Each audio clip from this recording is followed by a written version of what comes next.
previous question, electrons are negatively charged.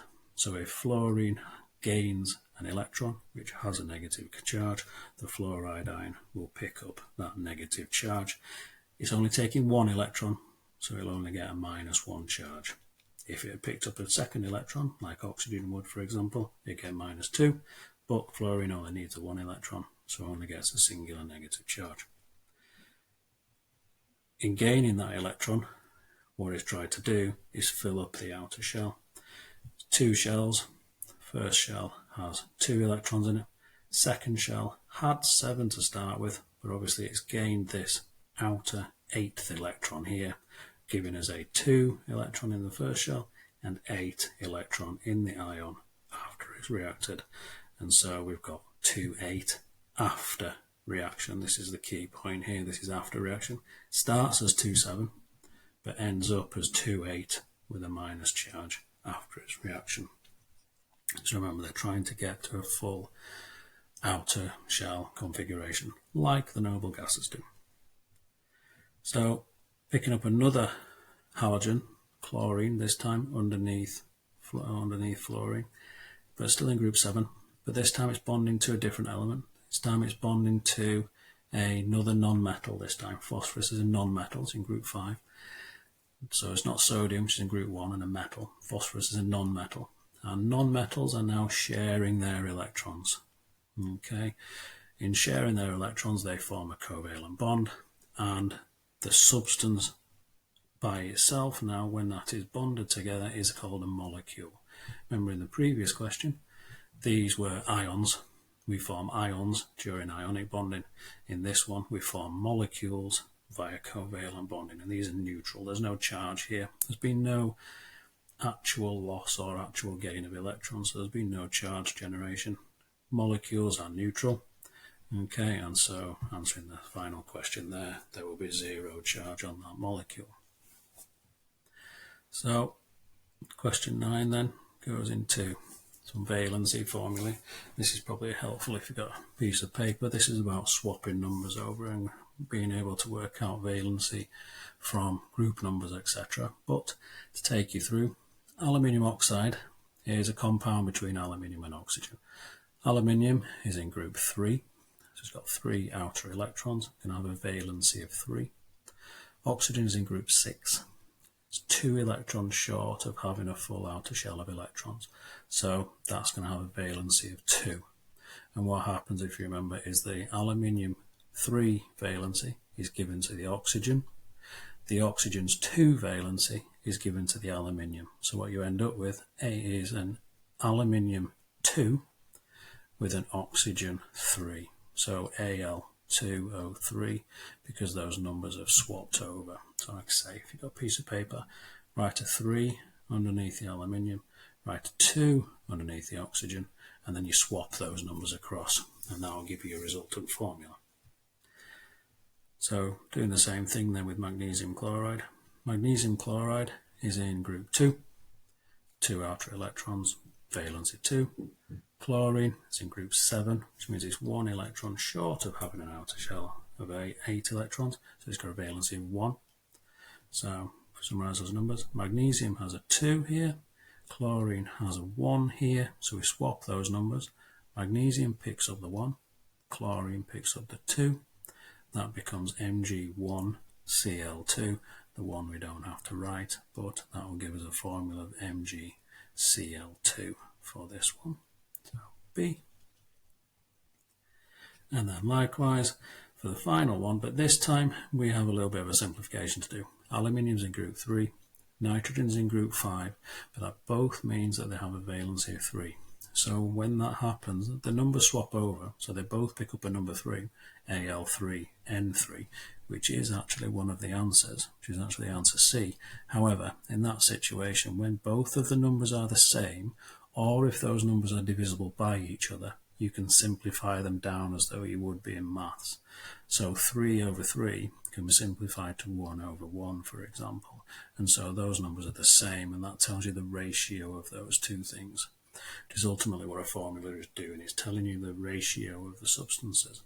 And so aluminium nitride actually has the simplest formula of AlN because those two numbers 3 and 3 are actually simplified to ALN in A.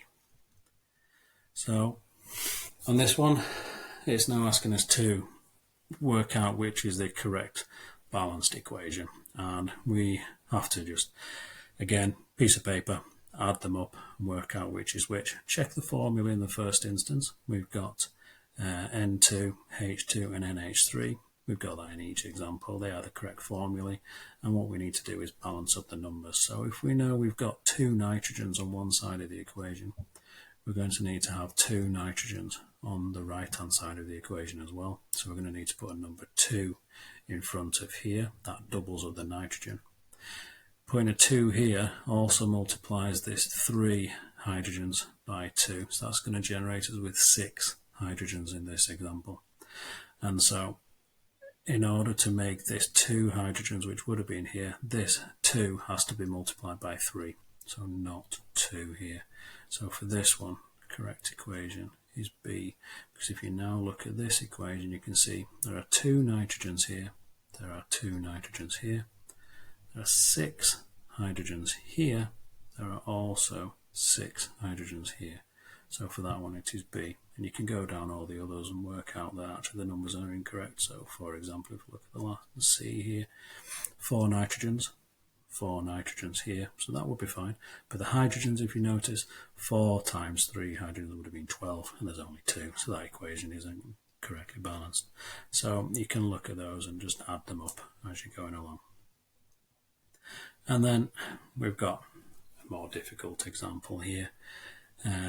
But again, if we just look at all the values and try to work out which one's right, we'll start at the top and work down until we get the right one. But on the left-hand side, 2 potassiums, because we've got 2 times K. On the right-hand side, do we have 2 times K? Yes, we do.